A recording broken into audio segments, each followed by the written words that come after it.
Isang mapagpalang araw po sa lahat. Tawagin niyo na lamang po akong Dorisa. Nag-message po ako dito sa channel niyo para ibahaging isang kwento tungkol sa tiyuhin ko at sa naging karanasan ko noong kabataan ko, maging ang nakapangingilabot na eksena noong kasalukuyang nakaburol ang tito ko. Natawagin na lamang nating Karik. Isa siyang albularyo noong nabubuhay pa. Kilalang magaling at sadyang dinarayo ang tiyuhin kong yun, maging ng mga taga-malalayong lugar para lang makapagpagamot. Katunayan, na-featured pa siya noon sa isang malaking newspaper at may mga kilalang tao din na nagpagamot sa kanya. Iba't ibang uri ng karamdaman ang kayang gamutin ni Karik, pero karamihan sa mga nagpupunta doon ay mga nababarang, nakukulam, naiingkanto at inaaswang na siyang expertise naman ng tito ko. Sa larangin yun talaga siya bihasa. Sabi ng mga magulang ko, minana pa daw ni Karik yun sa lolo nila. Hindi nito nagawang ipasa sa nag-iisang anak nilang babae na siyang nanay naman nila mama dahil tigas ng tanggi daw ng lola nila. Kaya sa kanilang mga apo humanap ng mapapasahan ang lolo nila. 5 silang magkakapatid nila mama at bunso si Karik. Lahat daw sila ay hinimok ng lolo nila na pasahan ang kakayahan nila sa panggagamot. Pero si Karik lang ang tumanggap at hindi nagawang tutulan ng lola at maging ng nanay ni mama. Bukod tangi lang daw si Karik ang nagpakita ng interes sa gawain ng lolo nila. Si mama kasi at ang iba pa niyang kapatid ay mahihina ang loob at gusto lang ay tahimik na pamumuhay. Si Karik daw kasi kahit noong pang maliit sila ay sadyang malakas na ang loob at matapang. Sa bawat panggagamot ay lagi itong nandun sa tabi ng lolo niya at pinapanood ito. Inaaral niya talaga ang ginagawa ng lolo niya. Minsan, kailangan pang puntahan ng pasyente ay sumasama rin siya. Kaya naman, habang nagbibinata ay unti-unti ding nagkaroon ng kaalaman si tito sa panggagamot. Kwento pa ni mama na may ilang linggong na malagi sa bundok si Karik at ang lolo nila para doon ituro at ipasa kay Karik ang lahat ng kaalaman nito. Edad 25 na nang maging ganap na albularyo si tito at ilang taon lang mula noon ay sumakabilang buhay na ang lolo nila. Napakahusay ng tiyuhin ko sa pagiging albularyo. Una ay mga simpleng sakit lang ang ginagamot niya, kagaya ng mga pilay, lamig sa katawan at mga nauusog. Pero unti-unti ay nagagamit niya na ang naiturong kaalaman ng lolo niya pangontra sa mga nakukulam at nababarang hanggang sa maging eksperto na rin siya roon. Dahil doon ay nakilala siya at naging bukang bibig ng mga tao hanggang sa magsimula na siyang dayuhin maging ng mga taga-malayong lugar. Dahil kilala na at dumadami na nga ang mga pasyente ay halos doon na nakafocus ang atensyon ni Karik. Akala nga nila ay hindi na ito mag-aasawa dahil lampas na sa kalendaryong edad niya. Pero hindi nila ito kinakitaan ng interes man lang sa babae. Masyado kasi itong tutok sa panggagamot at nawala na ng oras para sa sarili. Hanggang sa nakilala niya si Tita Leonor na isa sa naging pasyente niya. Agad siyang nagka-interes kay Tita Leonor sa unang kita pa lang nila, kaya ginawa niya ang lahat para lang mapagaling ito.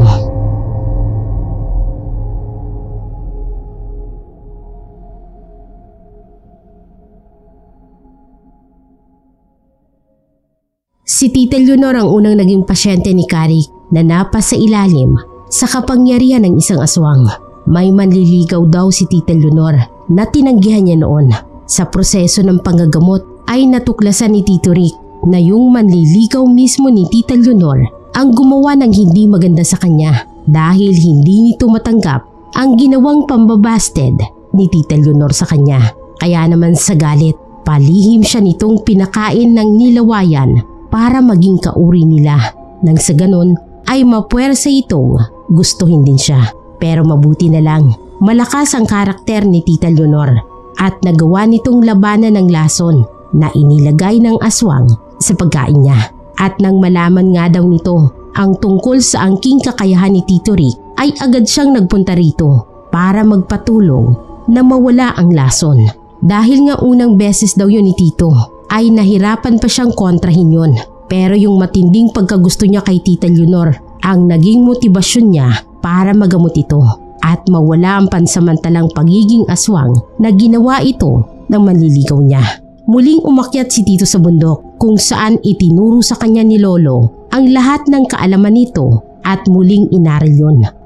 Nang makababa siya ay noon niya hinarap ang panggagamot kay Tita Leonor. Alam ni Tito na lubhang mapanganib para kay Tita Leonor nang gagawin niyang panggagamot, kaya nag-alala din siya. Gayunpaman ay kailangan niyang sumugal kaya kinausap niya ito. Ganon din ang mga magulang niya at ipinaliwanag ang sitwasyon. Pero matapang si Tita Leonor at sinabi niya na kung kailangan niyang mamatay ay wag lang siyang tuluyang maging aswang. Nakahanda siya. Nag-aalangan man ay napilitan din si Tito na ituloy ang panggagamot dito. Inihanda niya mga kakailanganing kagamitan. Ganon din si Tita Leonor. Nagsimula na siyang umusal ng isang orasyon. Nung una, inakala niyang hindi tumatalab ang orasyon.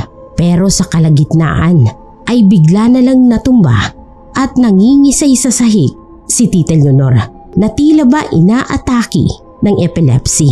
Tapos noon ay may lumabas na maitim na usok mula sa bibig nito bago tuluyang nawala ng malay. Nalumo si Tito nang inakala niyang hindi kinaya ni Tita Leonor ang ritual at namatay ito. Pero nawalan lang pala ito ng malay. Nagtagumpay si Tito Rick na maibalik sa pagiging normal na tao si Tita Leonor. Makalipas ang mahigit 1 taon ay nagpakasal sila ni Tita Leonor at nagkaroon ng 3 anak. Pero mula noon ay nag-umpisa ng matinding laban ni Tito Rick sa mga aswang, partikular sa lahi ng manliligaw ni Tita Leonor na nabigong gawin siyang kauri ng mga ito.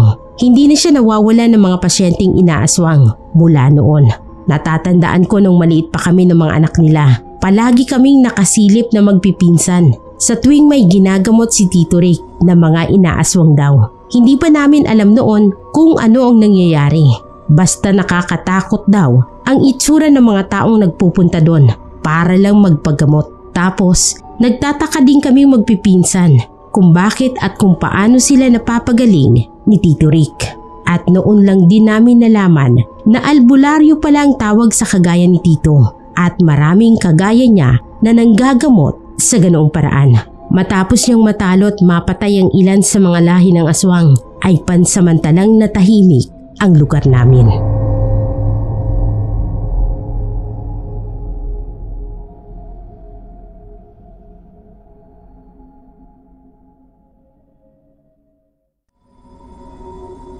Kasabayan ko at kaklase sa unang taon sa high school ang panganay na anak nila Tito Rick at Tita Leonor. Dahil magkaedad, kaya magkasundo kami at magkasama sa lahat ng bagay ni Alma, maging sa kalokohan. Gaya na lang ng minsan, napaaga kami ng uwi galing sa school. Nag-aya si Alma na pumunta muna kami sa tabing ilog na kadalasang tambayan namin noon maliban sa ilalim ng puno ng mangga. Siyempre naman, dahil likas din ang pagiging magala namin ay pumayag ako. Hindi ko alam kung nagkataon lang o alam talaga ni Alma na nandoon din yung iba pa naming mga kaklase. Kabilang na yung classmate namin na crush niya. Kaya bigla siyang nag-aya na pumunta doon. Ayun na nga, dahil nandun din sila ay sinamantala na din namin ang pagkakataon na makapag-banding sa kanila. Ang siste, dahil sa sobrang saya, nalibang kami ng gusto at hindi napansin ang oras. Malapit nang dumilim nang bigla akong maalarma, kaya agad kong inaya si Alma na umuwi. Habang binabagtas namin ang mabuhanging kalsada pauwi sa bahay ay abot-abot ang kaba ko. 2 bagay ang pinangangambahan ko. Ang galit nila mama at papa at ang napapabalitang paglitaw ng mga aswang. Noong panahon na kasi yun ay usap-usapan sa lugar namin ang muling paglipanan ng mga aswang sa iba't ibang anyo gaya ng tiktik at ng mga naglalakihang aso, baboy ramo at kung minsan naman daw ay malaking itim na uwak. Marami ang nagsasabi na malamang daw ay ang mga yon ang may kagagawa ng mga bangkay na sunod-sunod na natatagpuan sa iba't ibang parte ng barangay namin.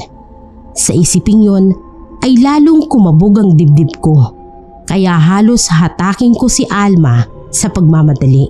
Bagamat sabi-sabi pa lang yun at wala pang nakapagpapatunay ay hindi imposible dahil bantad na kami ng samot-saring kababalaghan na nakikita namin sa loob ng mahabang taon dahil sa panggagamot ni Tito Rick. Marami din ang nagpapaabot noon na sa kaalaman ni Tito Rick, kaya naman ang grupo ay nagsasagawa ng pagroronda lalo na tuwing gabi. Pero maliban sa nararamdaman daw ni Tito, ang presensya ng mga elementong yun sa paligid ay wala pa namang nangangahas na magpakita sa kanya. Paliko na kami noon sa kurbada. Ilang metro na lang ang layo sa bahay namin nang mapatuon ang pansin ko sa isang lalaking makakasalubong namin. Hindi pamilyar ang mukha niya. Mukhang hindi taga roon. Sa tansya ko ay halos kaidaran ni Tito Rick yun. Matangkad na maitim at yung mukha niya ay tipong matigas. Pero ang mas nakakuha ng atensyon ko ay ang sobrang pagtitig niya sa pinsan kong si Alma, na tila ba manghang-mangha siya dito. Napansin din yun ni Alma, kaya naman napakapit siya sa akin. Pareho kaming kabado noon, lalo nang mapatapat kami sa lalaking yun, ay huminto ito sa paglalakad na para bang tatawid papunta sa amin. Kaya halos lakad-takbong ginawa namin ni Alma para agad na makalayo sa lalaking yun. Pagtapat sa bahay nila Alma, nakalapit lang din ang bahay namin, ay nakasalubong namin si Tito Rick na humahangos, dalang buntot pagin niya. Kasunod niya sa likod ay si Tita Leonor. Napaatras kami sa nervyos ni Alma sa pag-aakalang sa amin susugod si Tito Rick. Pero may naamoy daw pala siya, isang malansa na sa tingin niya ay aswang. Kaya dali-dali siyang napalabas.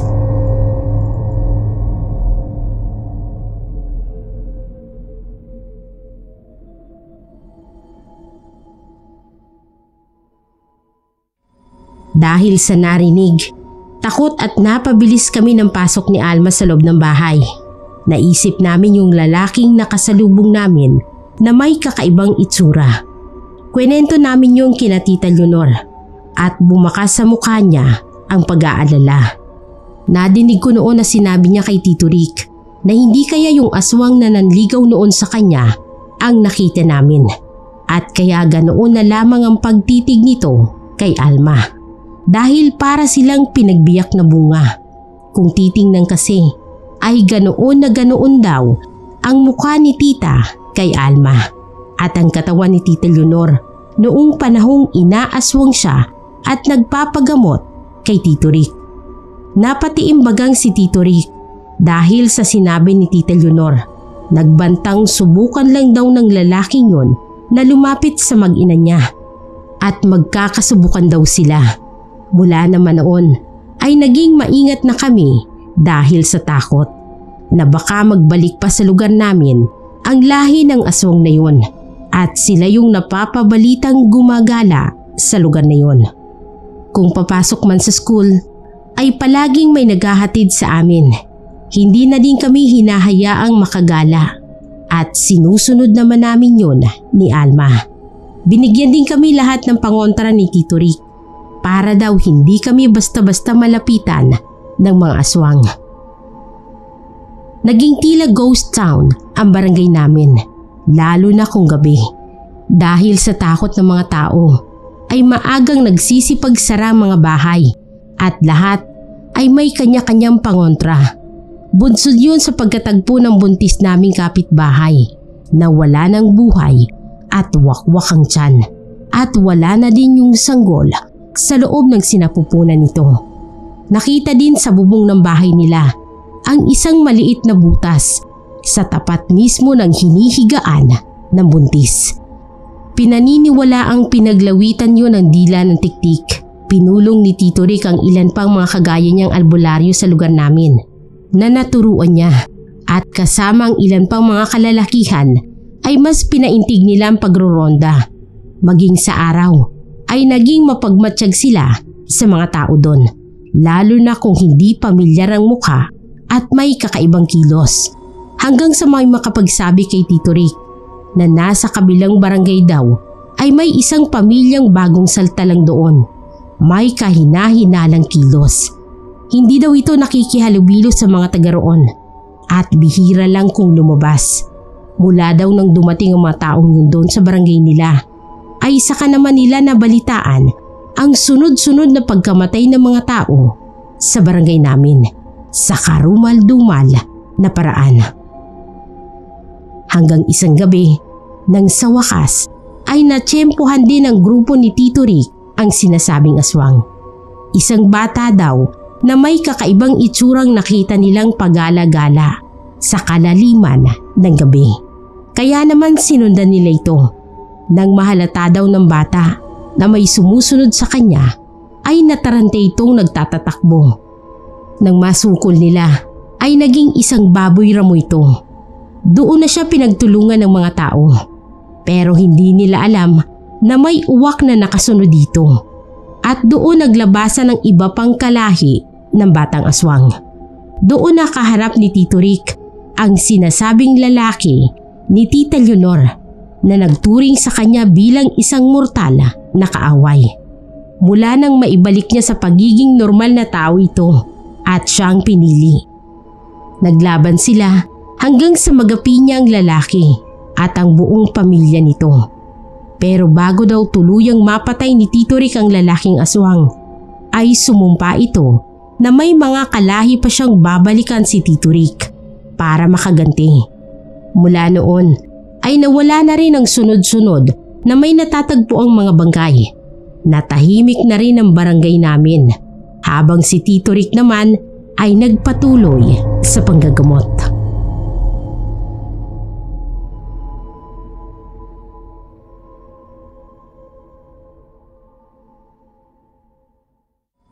Ilang taon pa ang lumipas. Nasa pangalawang taon na kami ng college ni Alma noon nang magwakas ang mahabang taon ng pagsisilbi ni Tito Rick. Sumakabilang buhay na siya dahil sa isang sakit. Nakakalungkot lang na maraming tao siyang natulungan at napagaling. Pero mismong sarili niya ay hindi niya kayang pagalingin. Kasalukuyan nga siyang nakaburol noon sa bahay nila nang mangyaring hindi namin inaasahan. Mula sa unang gabi pa lang ng lamay niya ay may narinig na kaming tila pagaspas ng malalaking ibon. Kahit may hinala ay walang nag-abalang hanapin yun. Nang sumunod na gabi ay kusa na silang nagpakita. Kaya naman nakumpirma naming mga uwak yun na nakadapo sa iba't ibang puno na nakapaligid sa bahay ni Tito Rick. Nakaramdam ng pag-aalala ang ibang matatandang nakikilamay dahil alam nila kung anong ibig sabihin nun. Kaya maaga pa'y nagsisipag-uwian na sila. Lalo na kaming nalungkot at naawa kay Tito Rick dahil sa dami ng natulungan niya. Wala man lang nagtatagal na makilamay. Pero hindi rin namin masisisi ang mga taong yun dahil wala pang nakakatapat sa kakayahan ni Tito Rick. Kaya sino magtatanggol sa kanila kung may balak ngang manggulo ulit ang mga aswang na yon. Kaya maging kami ay balot din ng takot ng mga oras na yon. Ilang araw na lang at ililibing na si Tito Rick. Nang isang gabi ay may dumating na grupo ng mga kalalakihan. Wala ni isa man sa amin ang nakakakilala sa kanila. Pero dahil nagsabi na makikilamay lang at nakidayo din ng sugal, ay hinayaan na namin. Total ay konti lang naman ang mga tao noon.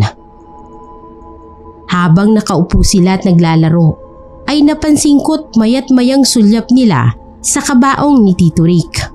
Akala ko'y ako lang ang nagmamasid sa kanila. Pati pala sina Mama at Tita Leonor ay palihim ding inoobserbahan sila. Hindi nila maitago ang kutob at pag-aalala nila. Nang may basihan naman pala dahil noong madaling araw na yon, kung kailan wala ng ibang taong naglalamay ay isa-isang nagpasukan sa loob ng bahay ang mga lalaki. Lumapit sa kabaong ni Tito Rick. Noong oras na yon ay kami na lang nila Mama at Tito Leonor ang gising dahil ang mga pinsan kong lalaki at tiyuhin ay nakatulog na sa kalasingan.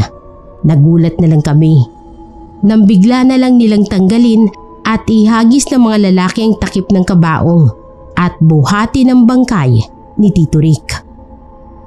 Napatayo't napasigaw kami sa pagkabigla. Doon nagising ang mga kamag-anak namin at susugurin sana nila yung mga lalaking bumubuhat sa bangkay. Pero bigla ring napaatras nang sumagingsing at harangan sila ng iba pa. Nagbago na ang mga itsura nila.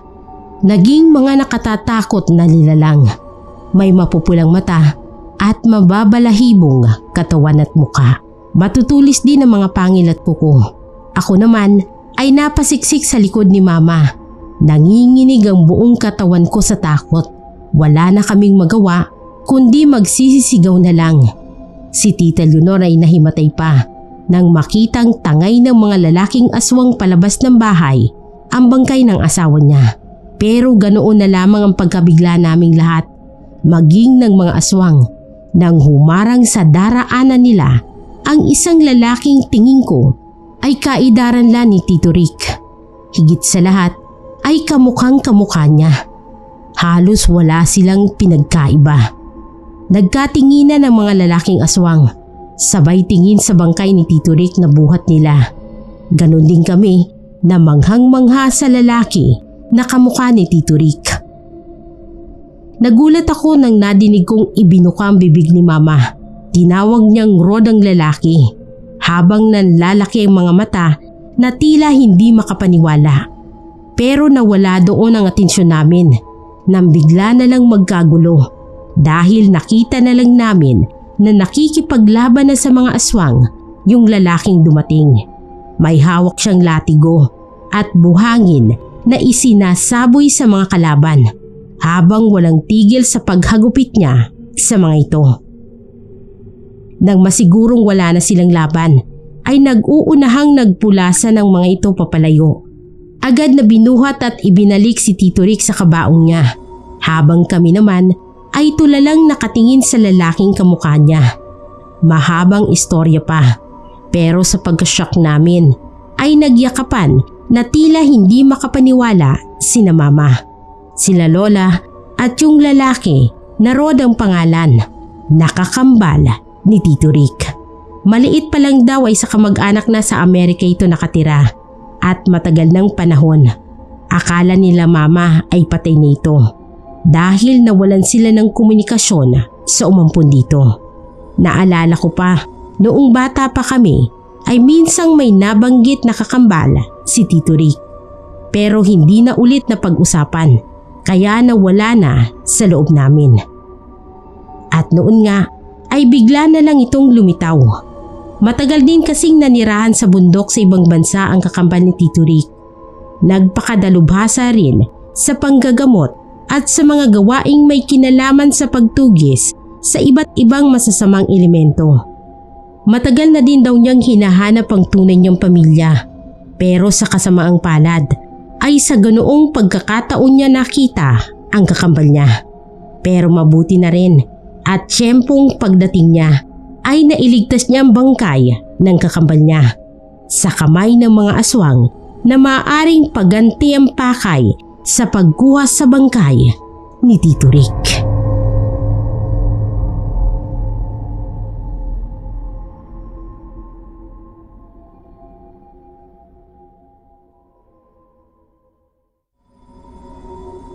Magandang araw po sa lahat ng nakikinig sa oras na ito.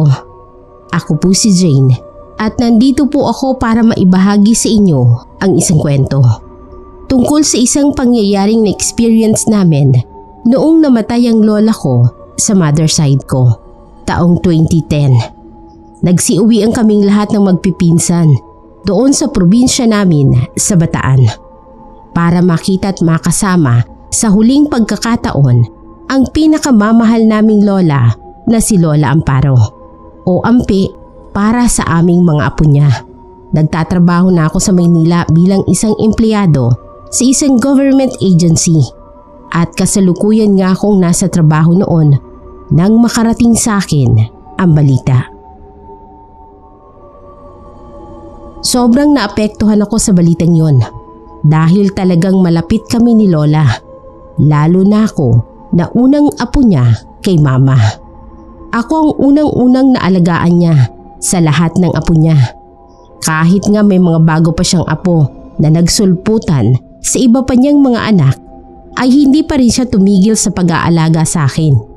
Sa katunayan, hanggang sa bago ako makagraduate ng elementary, inihahatid pa rin niya ako sa eskwelahan. Kung minsan naman ay sinusundo habang buhat-buhat ang isa pa niyang apo. Tapos, may pagkakataon pang pumupunta siya sa school para lang dalhan ako ng pagkain kahit na may baon naman ako. Masyado na akong busy at tambak ang gawain ko noon, kaya lunch break na nang mahawakan ko ang cellphone ko. Kaya noon ko lang din nakita ang sunod-sunod na text message at tawag sa akin nila Mama, pati na ng mga pinsang ko. Nanlambot ang tuhod ko at pinanlamigan ako ng katawan nang malaman kong balitang wala na si Lola Ampi. Biglaan ang pangyayari. Sabi ni Mama, inatake sa puso si Lola habang naliligo. Malakas pa si Lola sa edad na 74 at wala akong natatandaan na may iniinda na siya ng mga panahon na yon.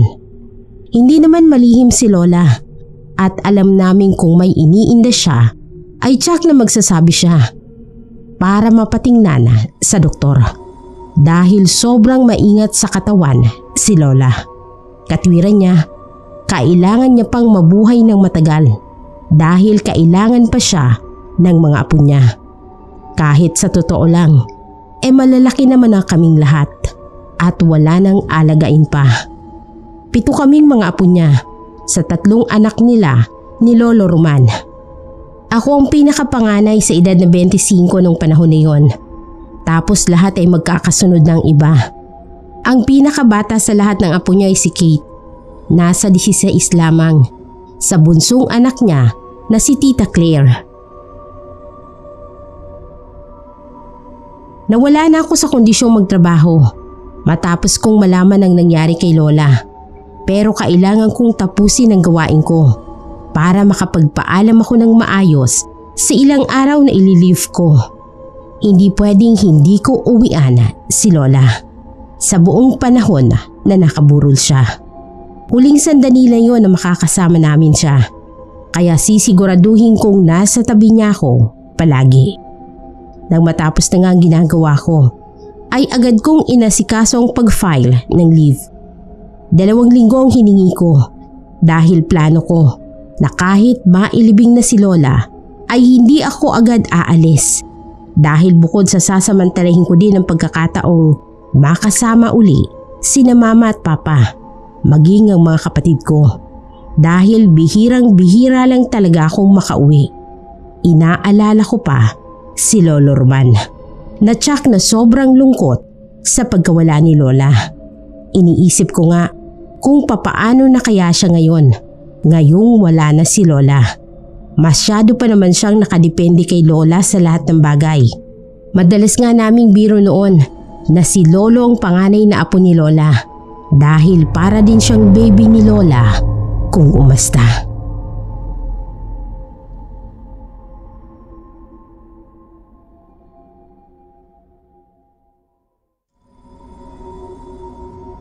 Umuwi na muna ako sa apartment na inuupahan namin ng kaibigan kong si Rika at nag-impake ng mga dadalhin.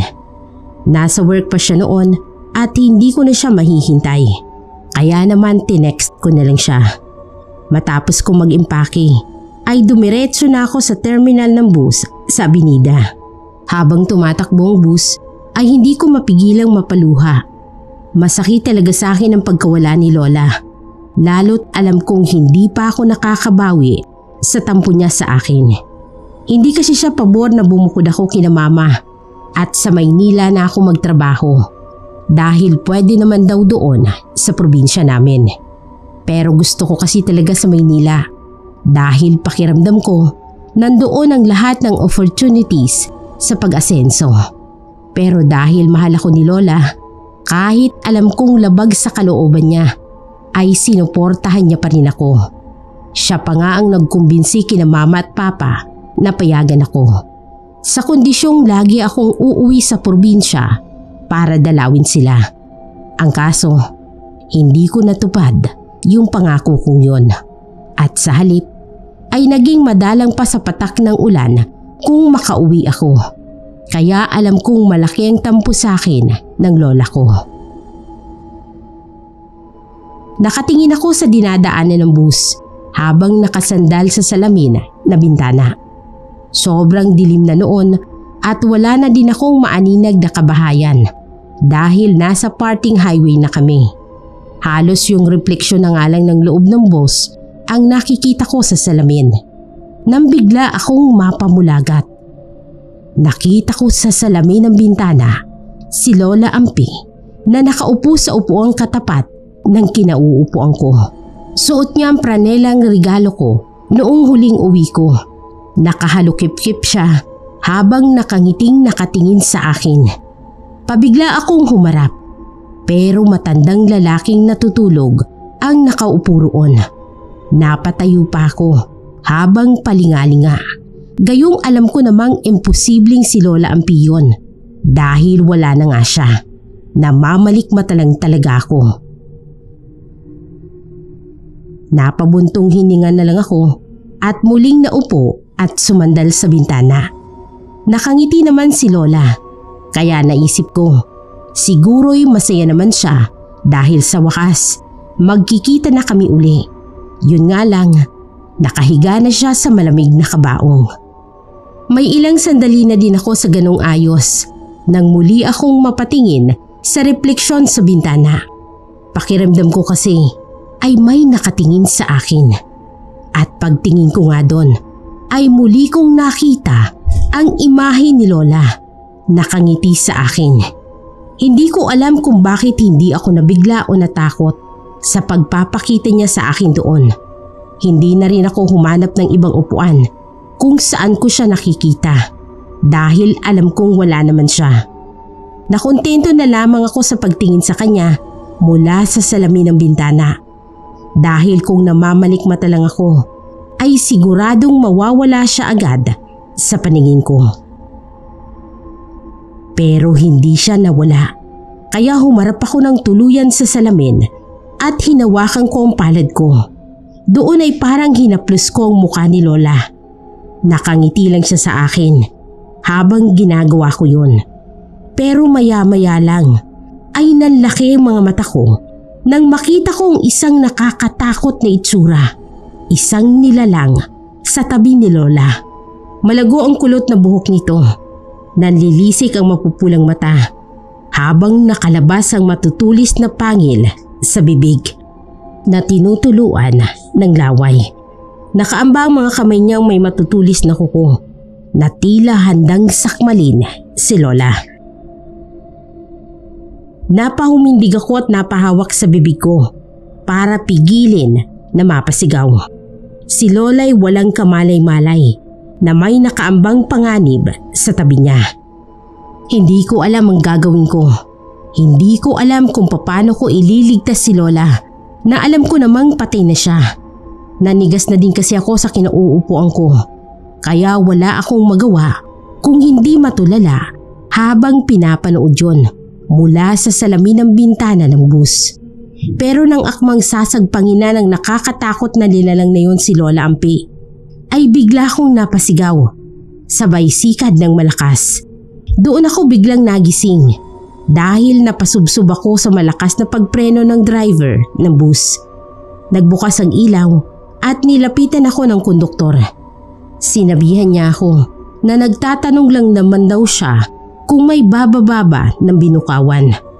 Hindi ko na daw kailangang pumara ng ganong kalakas. Nagulat daw tuloy ang driver kaya bigla ang pagpreno. Nahiya naman ako nang makita kong nakatingin sa akin ang lahat ng pasahero.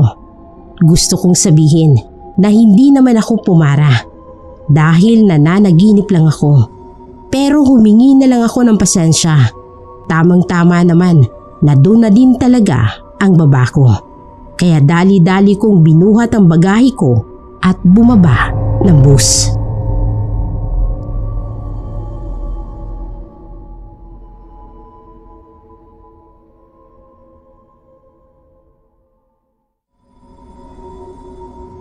Wala nang tricycle sa paradahan nang makatawid ako. Hindi naman kalayuan mula doon ang papunta sa amin. Kaya lang ay wala nang pwedeng masakyan.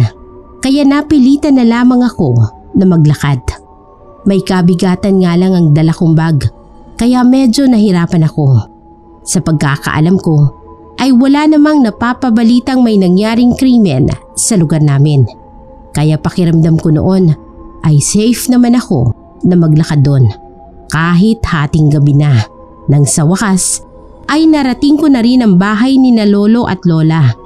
Isa yung compound kung saan nandun ang bahay nila lola sa bungad at nakapalibot naman ang kani-kanilang bahay ng 3 anak ni lola. Kabilang na ang bahay namin na nasa bandang kanan. Malayo pa'y tanaw ko nang nagliliwanag na bahay ni lola. Nagsimula akong panlamigan ng katawan at pangalugan ng tuhod, kaya nahirapan akong makahakbang. Natanaw ako ng kapatid kong lalaki na agad na sumalubong sa akin para kunin ang bag at akayin ako papunta sa loob ng bahay. Sumunod naman si mama na inalalayan ako palapit sa kabaong ni lola. Walang patid ang luha ko habang nakatunghay sa salamin ng kabaong ni lola. Ganon din sina mama at yung bunso naming babae na hinihimas ang likod ko. Nagiiyakan din ang iba pa naming kamag-anak na nakaupong nakamasid lang sa amin. Alam kasi nila dahil ako talagang pinakamalapit na apo kay lola. Ako ang higit na pinakaapektado sa pagkawala niya. Matapos yun ay inalalayan ako ni mama na makaupo sa tabi ni Lolo Roman na tahimik lang na lumuluha sa upuan. Niyakap ko siya ng mahigpit at muli kaming nag-iyakan. Nang mahimasmasan ako ay tinanong ko kina mama kung kailan darating ang iba ko pang pinsan. Sa mga nasa malayo kasi ay ako pa lang ang naroroon. Nagkawatak-watak kasi kaming magpipinsan mula nang magsipagtapos sa pag-aaral at nang makapagtrabaho. Kahit ang ilan sa amin ay pare-parehong nasa Maynila ay bihihira ding magkita dahil mga abala sa trabaho. Yung 2 anak na lang ni Tita Claire na sina Paul at Kate ay mga nag-aaral. Pero sa Makati sila nakatigil dahil parehong nagtatrabaho doon sina Tita Claire at Tito June. Naging maayos naman ang una at pangalawang gabi ng burol ni lola. Nagsimula na din ang gabi-gabing padasal para sa kaluluwa niya. Dumating na din sina Tita Claire at ang asawa niya at silang 2 ni mama, ang mga anak na babae ni lola. Silang nangasiwa sa lahat ng mga kailangan para sa ilang gabing pagbuburol kay lola. Tumutulong din ang mga kamag-anakan namin doon. Labas-masok sila sa bahay para magbigay ng kape at biskwit at iba pang mga kutkutin sa mga nakikilamay at nagsusugal. Pangatlong gabi na ng lamay ni lola nang sunod-sunod na dumating ang mga pinsan ko. Ang 2 anak ni Tito Dante na sina Yoka at Jerome na galing ng Davao at Batangas at ang magkapatid na sina Paul at Kate na parehong galing sa bahay nila sa Makati. Isang malungkot na reunion po yun para sa amin. Imbes na masaya sana dahil noon lang uli kami magkakasama-sama. Pero ganun pa man ay pinilit naming maging masaya kahit papano dahil yun lang naman ang laging gusto ni lola at ni Lolo Roman. Magkatipon-tipong kami sa bahay nila gaya nung mga bata pa kami.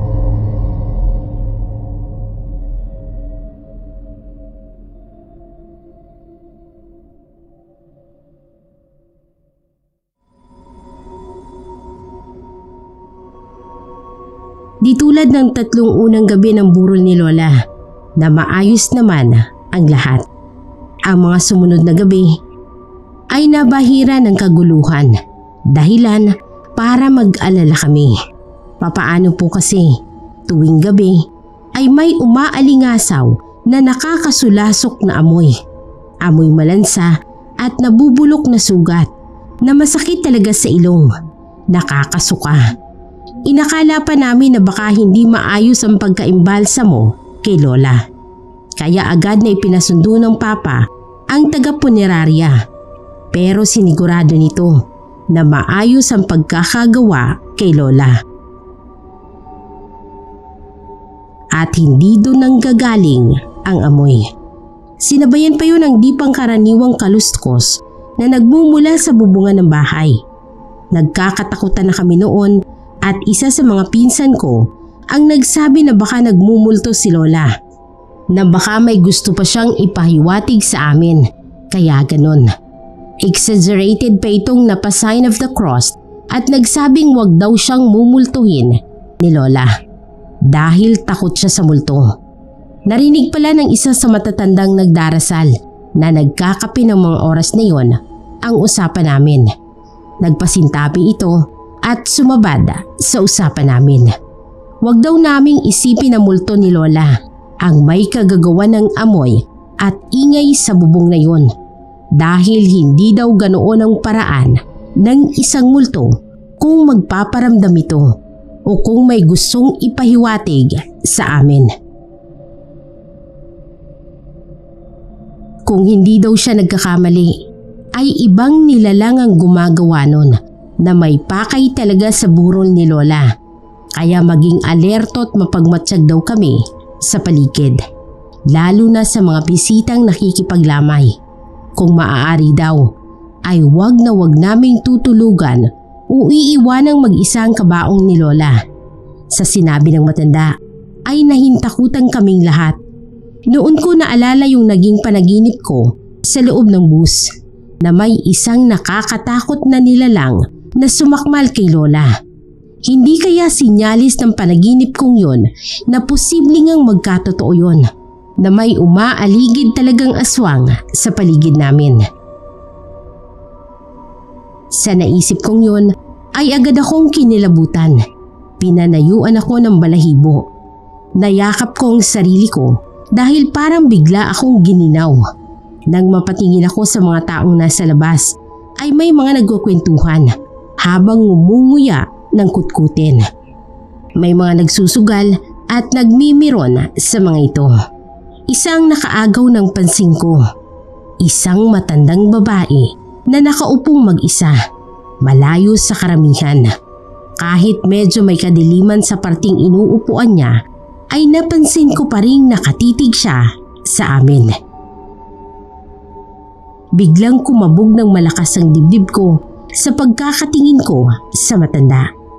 Pasimple ko itong tinanong kay Mama kung kilala ba niya yung matandang yun, pero hindi daw niya kilala at wala ring nakakakilala ni isa sa amin.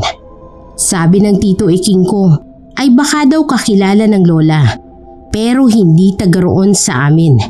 Bisita pa rin daw yun at nakikilamay. Kaya naman pinadalhan siya ng kape at biskwit. Hindi kumibo o ni nagpasalamat ang matanda. Basta porma lang ang mukha niya at nakatitig sa amin. Partikular sa pinsan kong si Kate na nakikipagkwentuhan sa kapatid kong si Zerby. Sila ang halos magkaedad, kaya sila din ang magkasundo at laging magkasama tuwing nagkikita. Hanggang sa lumalim na nga ang gabi. Unti-unting nababawasan ng mga taong naglalamay. Nagkanya-kanya na ding pasok sa kwarto sa bahay ni Lola ang iba pang mga pinsan ko at kamag-anak para magpahinga. Nasa paligid lang naman ang compound ng mga bahay namin. Pero pinili naming sa bahay ni Lola magstay sa lahat ng buong panahon ng burol niya para may kasama si Lola. Ganun na din si Lolo Roman. Kami nila Mama at Papa ang nakatokong magbantay kay Lola ng gabing yun. At sa susunod na gabi naman ay ang iba pa. Nawala na yung amoy. Ganun din yung matanda na nasa labas.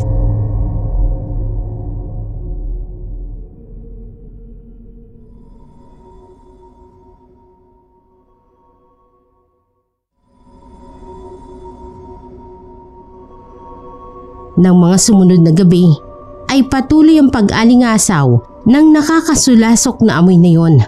Pati na din ang pagkaluskos ng kung ano sa bubong ng bahay. Ang ipinagtataka namin ay kung bakit tuwing gabi lang, at napansin ko rin na nagsisimulang umalingasaw ang amoy sa tuwing makikita kong nakaupo na doon sa sulok yung matandang babae. Sinabi ko yung kina mama. At hindi naman namin ugaling maging mapangusga, pero hindi namin maiwasan dahil totoo namang nangyayari lang yung mga yon tuwing dumarating siya. Pero wala din naman ni isa sa amin ang may lakas ng loob na sitahin siya at paalisin. Ang sabi kasi ni Lolo ay hanggat walang ginagawang masama yun sa amin ay hayaan lang. Nung gabing yun, ang pamilya ni Tito Iking ang nakatokang magbantay sa Lola. Kaya naman nakapagpahinga din kami nila Mama sa isa sa mga kwarto ng bahay ni Lola. Pero bandang 4:00 pasado yata yun ng umaga nang maalimpungatan ako sa masangsang na amoy na nanunuot sa ilong ko. Bigla kong napabalikwas ng bangon. Tulog na tulog sina Mama at Papa, pati na din si Jervy. Malakas talaga yung amoy niya at malakas din ang kabog ng dibdib ko. Kaya agad akong bumangon habang naghahanap ng pwedeng maipantakip sa ilong ko. Lumabas ako ng kwarto dahil tingin ko ay nasa labas yun ang gagaling. Papunta na sana ako ng sala kung saan nakalagak ang kabaong ni Lola nang matigilan ako sa paghakbang. Parang mas malakas kasi ang amoy sa bandang likuran ko. Sa dulong bahagi ng pasilyo, nandoon ang kwartong ginagamit ng pamilya naman ni Tita Claire. Parang doon ang gagaling yung amoy. Lumingon ako sa sala, abala naman sina Tito Iking dahil parang may bisitang dumating. Kinakabahang umakbang ako papunta sa kwarto nila Tita Claire. Sobrang lakas na ng amoy at naduduwal na talaga ako. Dahan-dahang sumilip ako at dito biglang nanlaki ang mga mata ko. Nandoon sa loob ng kwartong yon yung matandang laging nakaupo sa labas tuwing gabi. Papalapit siya sa natutulog na si Kate. Pumailan lang sa buong kabahayan ang malakas na sigaw ko na ikinagising ni na Mama at Papa. Nagsuguran silang lahat doon, pati na si Tito Iking at Tita Claire na nagkakape na pala sa kusina. Biglang nawala yung matanda. Sa halip ay isang malaking itim na pusa ang tumakbo palabas ng kwarto. Nagtaka si na Mama na pusa lang daw palang ikinasigaw ko kung ganon. Pero sinabi ko sa kanila na yung matandang yon na nagsapusa. Hindi na sila kumontra dahil nakita nilang matinding takot at panginginig ng katawan ko. Si Kate naman ay pupungas-pungas na bumangon na walang alam sa nangyari. Ang ipinagtataka namin ay kung ano ang ginagawa doon. Ano ang balak niya kay Kate? Ang sabi ng matandang nagdarasal ay bantayan namin si Lola dahil bangkay daw nitong punterya ng aswang na yon. Pero hindi naman niya ginalaw si Lola hanggang sa maihatid nga namin sa huling hantungan. Matapos lang ang pasyam para kay Lola ay nagkanya-kanya na kaming balik ng Maynila. Sina Kate at Paul ang naunang umuwi dahil may klase sila at nagpahuli naman ako dahil 2 weeks naman ang bakasyon ko. Ilang araw na ako nakabalik ng Maynila noon nang magulat ako nang biglang pagsulpot ni Kate sa apartment ko. Nakiusap siyang pansamantalang makituloy doon dahil nag-away daw sila ng mama niya. Hindi ko siya pwedeng konsintihin, kaya naman kinausap ko si Tita Claire. At ganoon na lamang ang pagkabigla ko nang malaman ko ang dahilan. Lumayas daw si Kate nang pagalitan nilang mag-asawa dahil natuklasan nilang 3 buwan na itong buntis. Shock na shock talaga ako. Hindi lang dahil sa napakabata niya pa para magbuntis, kundi dahil din sa kaalamang siya pala talaga ang punterya ng matandang aswang.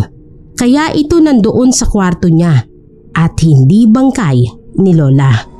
Kung papaanong naaamoy naming lahat ang presensya ng aswang sa lamay ni Lola, ay naaamoy din pala nito ang sanggol sa sinapupunan niya, na para siguro sa kanya ay mas masarap ang sariwang sanggol kesa sa bangkay.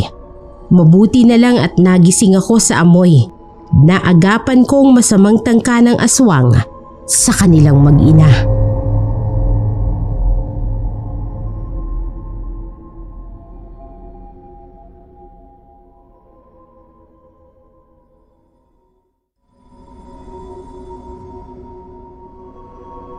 Ako po si Rhoda, 29 years old sa kasalukuyan.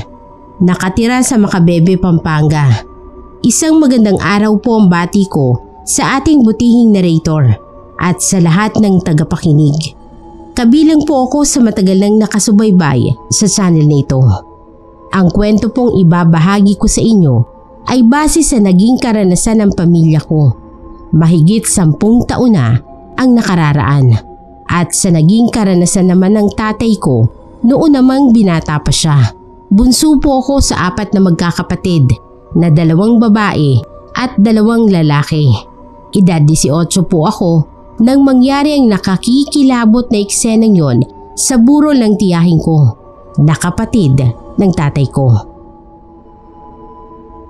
Sa probinsya nila tatay, sa Masbate nangyari yon. 2 lang po si tatay at ang tiya Inday na magkapatid.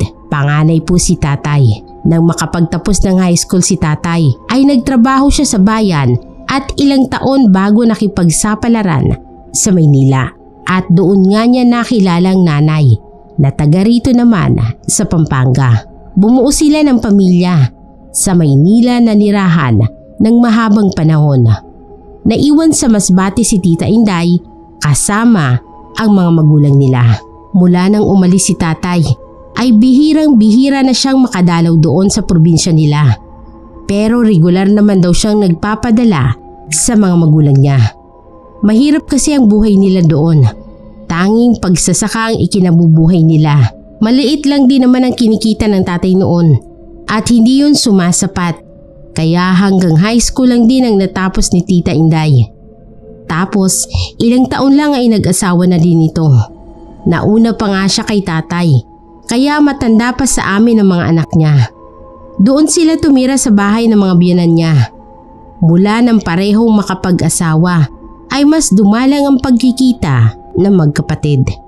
Kaya naman, nang babalitaan ni tatay ang pagkawala ni Tita Inday, ay hindi siya nag-atubiling puntahan ito.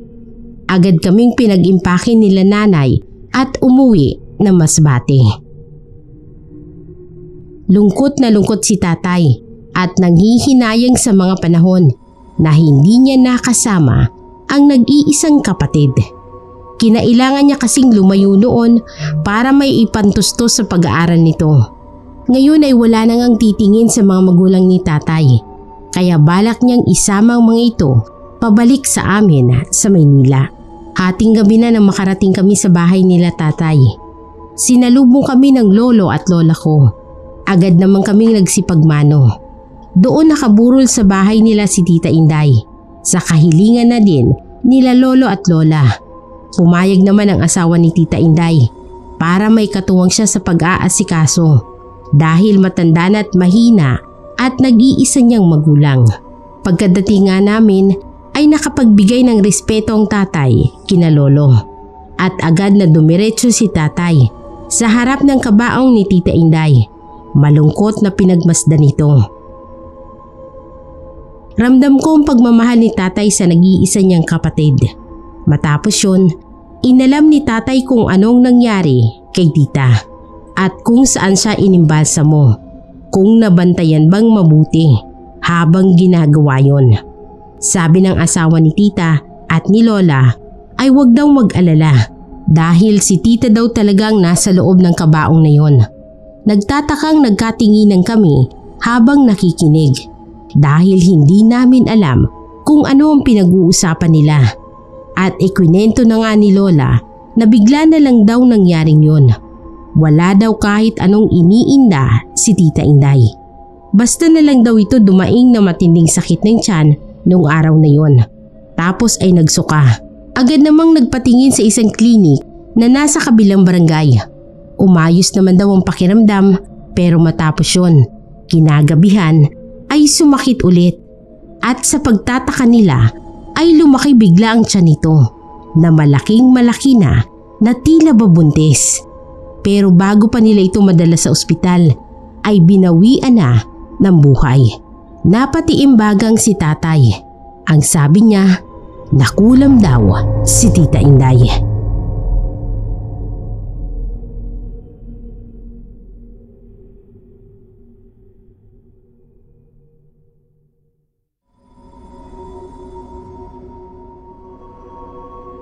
Sumang-ayon naman sina lolo at lola.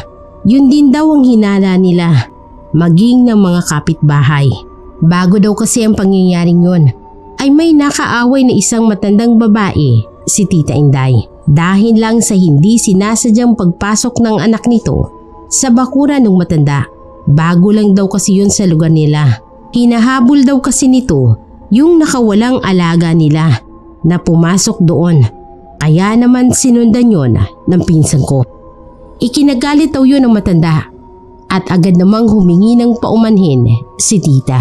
Pero hindi yun tinanggap ng matanda na nagtungayaw at pinagbibintangan si tita na may masama daw na tangka sa kanya. Kaya pumasok doon. Pinalagan yun ni tita. Kaya naman humantong sila sa hindi magandang pagtatalo. At kinabukasan ay ganoon na nga ang nangyari kay Tita Inday. Kaya malakas ang bulong-bulungan ng mga tao doon na may kinalaman ng matandang kapitbahay nila sa nangyaring yon kay Tita Inday. Bagong dating pa lamang daw kasi yun doon ay may hinala na ang mga tao tungkol sa pagkatao nito dahil sa mga kakaibang kilos. Mailap daw ito at hindi nakikihalubilo kanino man. Palaging saradong bahay. At kung minsan, lalo na kung gabi, ay may mga nagsasabi na may naaamoy silang sobrang baho na sa tingin nila ay doon ang gagaling sa bahay na matanda. Wala namang makasita dahil nga sa masama ang ugali nun.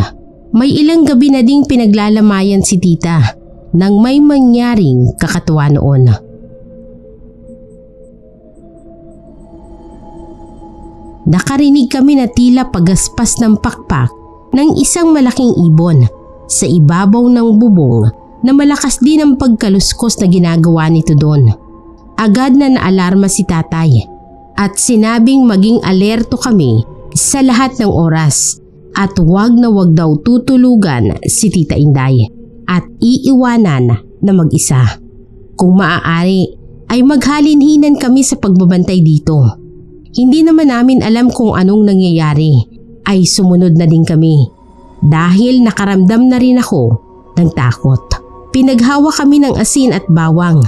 Nawala din naman yung mga pagkilos sa bandang 4:00 ng madaling araw.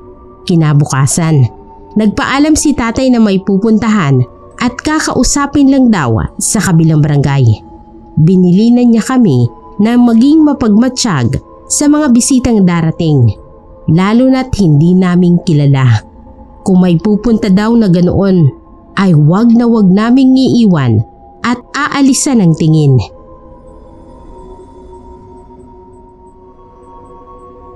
Hindi namin naiintindihan ang ikinagagano ng tatay. Pero sabi ni Lola ay sumunod na lang kami at malalaman din daw namin ang dahilan. Nang sumunod na gabing yun, dumating ang taong pinuntahan ni tatay. Isang matandang lalaki at may mga kasama din ito. Nagdasal sila doon sa harap ng kabaong ni Tita Inday. Matapos yun ay ipinahanda sila ni tatay ng kape at tinapay. Habang umiinom ng kape ay may mga hinahanda namang kung ano yung matandang lalaki. May mga inilabas siyang asin na nakalagay sa isang malaking garapon. Mga bawang at latigo na hindi namin alam kung para saan.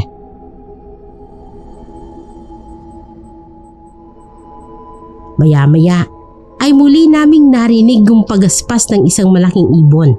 Takot at nagsiksikan kami ng mga kapatid at pinsan ko sa isang sulok. Tumayo ang matanda at sa pagtataka namin ay sinabuyan niya ng maraming asin ang buong paligid ng kabaong ni Tita Inday, habang inilalagay naman ang bawang sa ibabaw nito. Walang tigil ang ingay na ginagawa ng tila ibon sa bubungan. Matapos yun, ay nakaamoy kami ng masangsang na amoy. Sinabi ng matanda kay tatay na nandoon na daw. Hawak ang buntot pagi at garapon at ng asin ay inaya niya si tatay na lumabas ng bahay. Napasunod kami at napasilip sa bintana. Ibinigay ng matanda ang asin kay tatay at inutusan ito na isaboy sa buong paligid, habang pinapalayo naman ng bahagya ang mga taong nasa labas at nakikipaglamay. Tapos biglang iwinasiwa sa ere ang hawak niyang latigo. May narinig kaming nakapangingilabot na sigaw na hindi namin makita kung saan ang galing.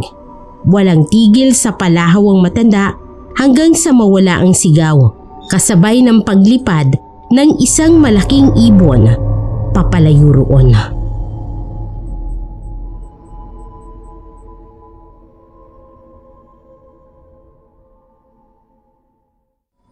Kinabukasan, narinig namin ang balita na may nakakita daw sa matandang masungit na pinaghihinalaan nilang kumulam kay Tita Inday. Nagmamadaling umalis ng bahay na tila nag-alsa balutan na. Puro latay din daw ang katawan at ang mukha nito. Kaya lalo nilang nakumpirma na ito din ang aswang na nagtangkang kumuha sa bangkay ni Tita nung gabi. Kaya ito tumakas dahil alam niyang nabuko na siya ng mga tao. Nung araw din yun, inihatid na namin si Tita Inday sa sementeryo na may kalayuan din ng lalakarin mula sa kanila. Hanggang sa makabalik na kami sa bahay nila Lola, naisip pa din namin ang nangyari noong gabi. Hindi kami makapaniwala sa nasaksihan namin. Maging si nanay nga din po, noon lang din daw nakaranas ng ganon. Hindi namin maintindihan, kaya ipinaliwanag sa amin ni tatay. Meron daw isang balbal o ungo kung tawagin ng iba na naroroon sa paligid ng bahay para pagtangkaang kunin ng bangkay ni Tita Inday. Nanlaki ang mga mata namin na marinig yun.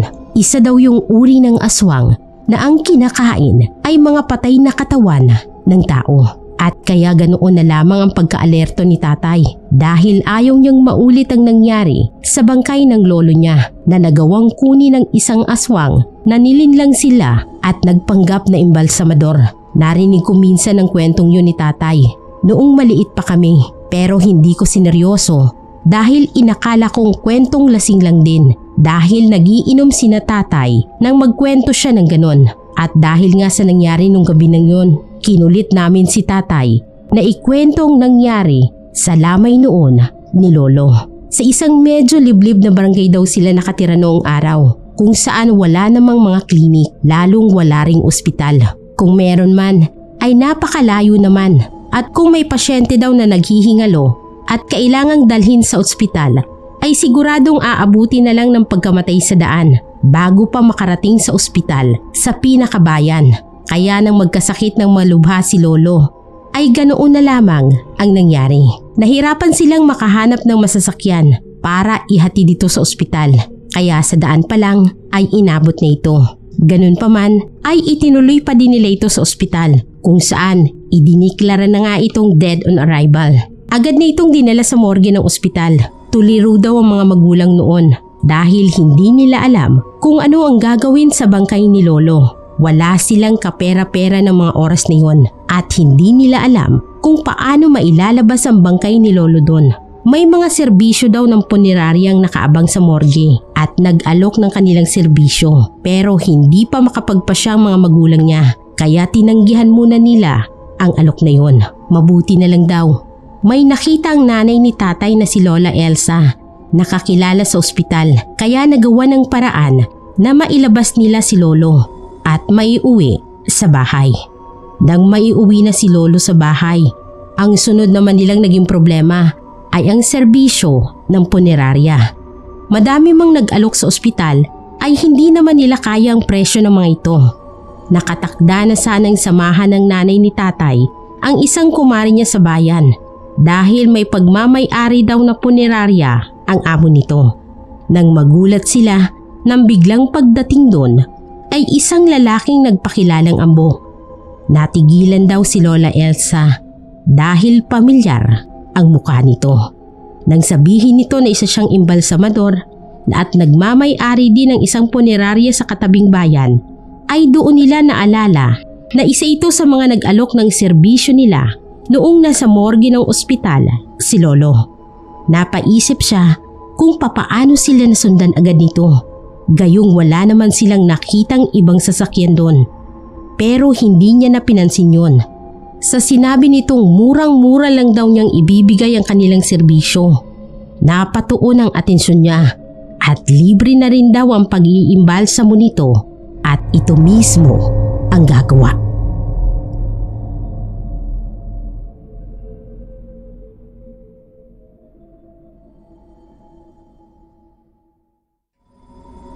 Sinukatan ng lalaki ang lolo ni tatay at nagpaalam na kukunin lang ang kabaong at iba pang gamit.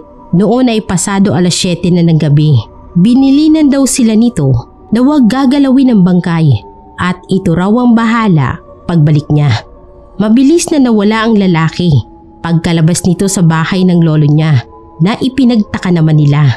Pagkatapos noon ay may narinig silang tila pagaspas ng pakpak ng isang ibon.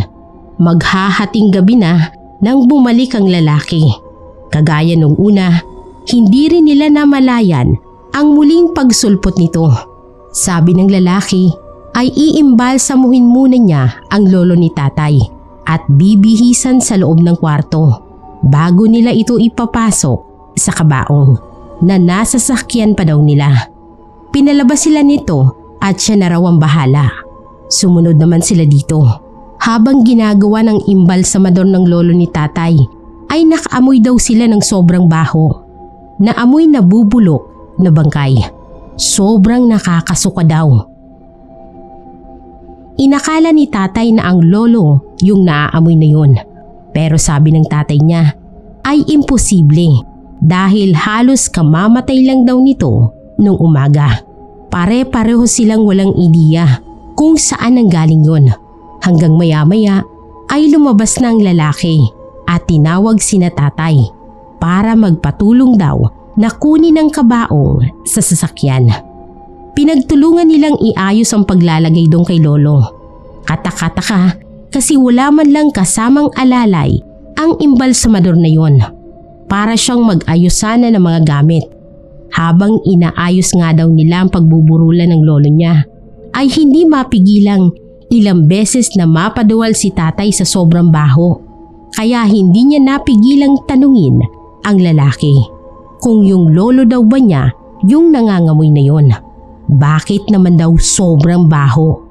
Napansin daw niyang umilap ang tingin ng seryosong lalaki at ganoon daw talaga pag iniimbalsa mo. Umaalingasaw pero mawawala din daw yon.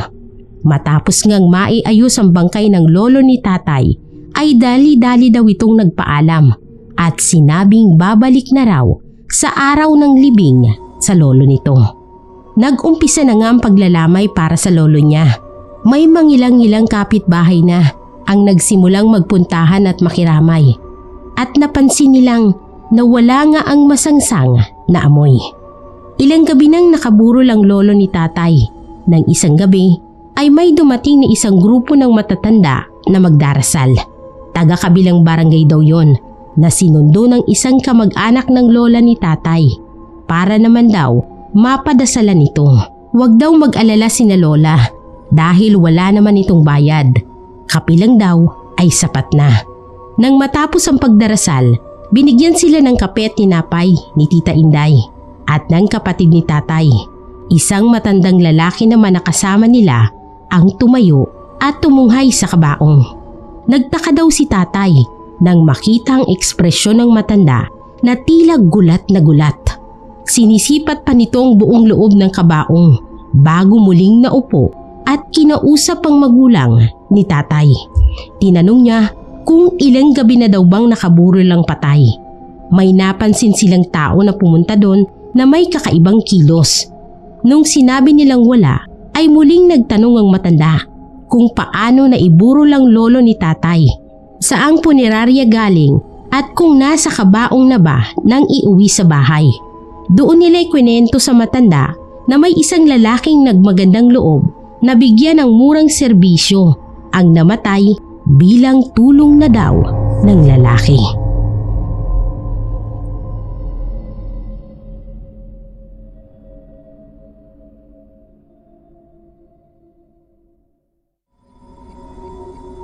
Napatiimbagang daw ang matanda sa narinig. Tinanong daw ni tatay kung bakit niya tinatanong ang mga yon. Nagpakilala itong si Mang Lando at aniya, isa siyang albularyo. Ganoon na lamang daw ang pagkabigla ni tatay nang sabihin nitong hindi na bangkay ni lolo ang nasa loob ng kabaon na yon, kundi isang tiban o katawan ng puno ng saging. Hangos na napasilip si tatay doon, pero bangkay naman daw ni lolo niya ang nakikita doon. Ang sabi ng albularyong si Mang Lando, ginamitan sila ng tagabulag ng aswang na nagpanggap na imbalsamador para manatiling katawan ni lolo niya ang maging tingin nila sa bangkay nito. Pero ang totoo ay pinalitan na nitong katawan ng puno ng saging ang bangkay. Sigurado daw na kinain na nito ang lamang loob at ininom ang dugo ni lolo. Sa narinig niya, naalala nila na wala nga palang ipinatapong dugo ang imbalsamador sa kanila. Tanging bakas ng pang-iimbalsamuhan sa kwarto ang nilinis. Sinabi rin nila sa matanda na noong mga panahon na yon ay nakaamoy sila ng nakakasulasok na amoy na inakala pa nilang galing sa katawan ng lolo niya. Pero mula nang hindi na bumalik ang lalaking yon ay wala naman na silang naamoy. Napapalatak na ang matandang albularyo. Sinasabi nga daw ba niya, nalinlang daw sila ng aswang na yon.